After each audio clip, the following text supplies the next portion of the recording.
Welcome to the channel. I'm your host, Costa Mundia.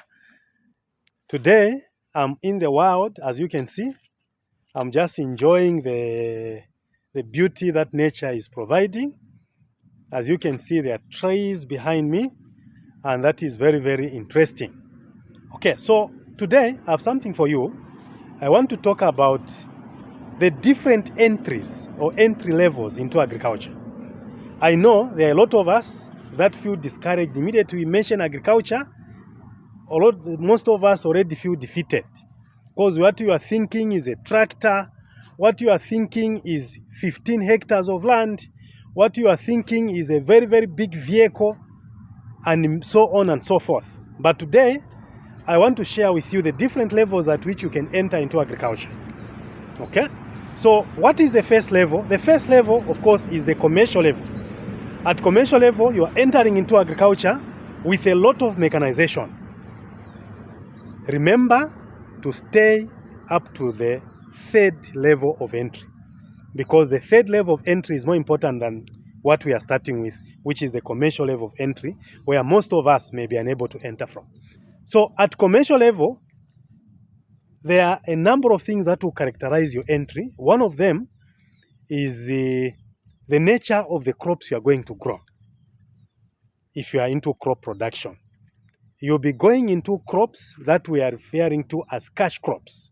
Crops may be like cotton, crops may be like tobacco, crops may be like corn, crops may be like potatoes, and many others that we call cash crops. Those are crops that are largely grown mainly for sale. That is the level that you'll be entering through. And in addition to that, it means you are going to be going in with a lot of resources. You can't go into commercial farming with minimal resource. You need to have adequate resource. You cannot rely on the labor for your family. You cannot rely on 2 or 3 people. When you are going commercial, usually you need more manpower, more resources, and you usually start with more mechanization, meaning you need a lot of equipment.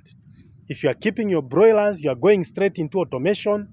You are going straight into automatic drinkers, feeders that are of high quality.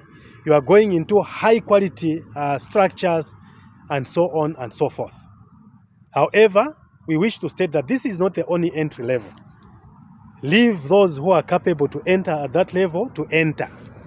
However, there is another level that is in between, which is the medium scale or the medium or the emergent level into agriculture. So as an emergent farmer, you are going into agriculture with minimal resources.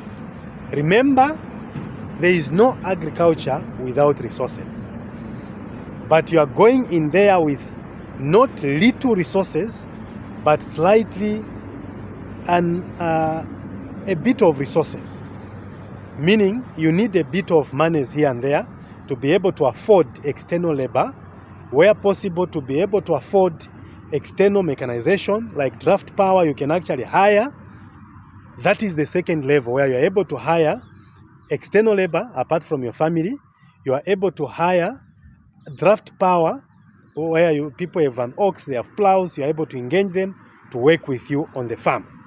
So that is the particular level. So for this particular level, you can go into any crop that is of choice.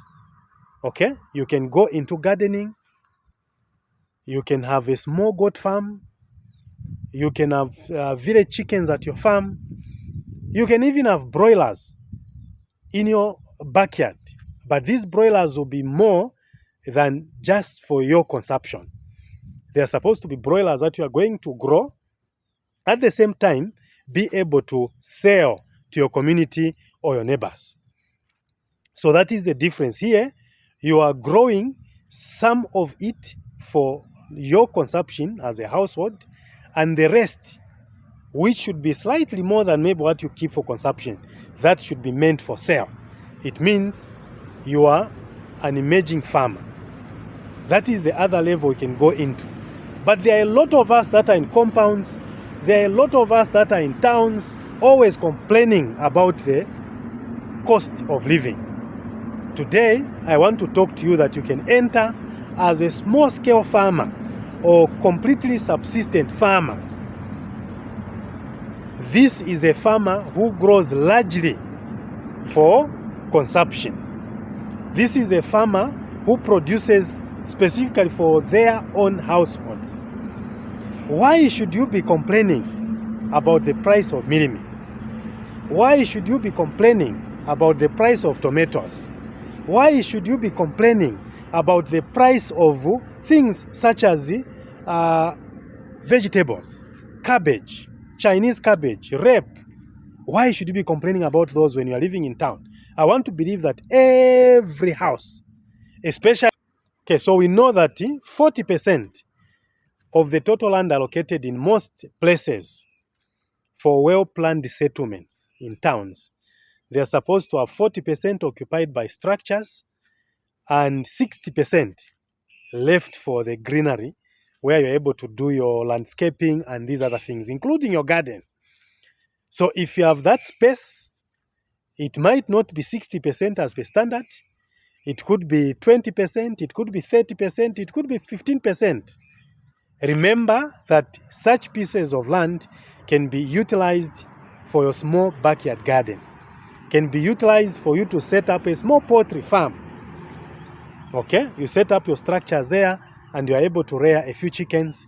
You set up your structures there and you are able to grow your few vegetables. You grow your little tomatoes, little cabbages, little kale, and little maybe Chinese cabbage or even onions, so that you become slowly self-sufficient. That is very important. Be self-sufficient, as that will improve your earning capacity as a family.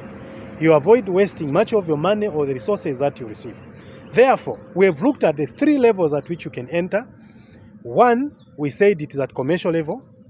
2, we also stated that you can enter at an emergent level, where you are able to grow enough for yourself and also for sale.